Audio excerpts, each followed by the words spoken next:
এটা নিশ্চয়ই দেখতে পাচ্ছেন আল কাসিম থেকে রিয়াদের দিকে যাওয়ার একটা রোড। আমরা রিয়াদের দিকে যাচ্ছি, আমাদের বিপরীত পাশে যারা যাচ্ছে তারা আল কাসিম। আমরা যে রুটে আছি সেটা একটা উফু রোড, বাই রোড বলা যায়। তার ডান পাশেই হলো মেন রোড, এর বাম পাশে হলো মাজরা, মরুভূমির মতো মরুভূমি শুধু।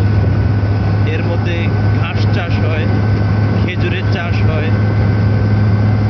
বিভিন্ন উদ্ভিদের চাষ হয়। এখানে সৌদিদের মাজরা এবং প্রজেক্ট দুটোটাই আছে, যেটা দেখতে পাচ্ছেন। এটা বড় একটা প্রজেক্ট, অনেক বড় প্রজেক্ট এটা।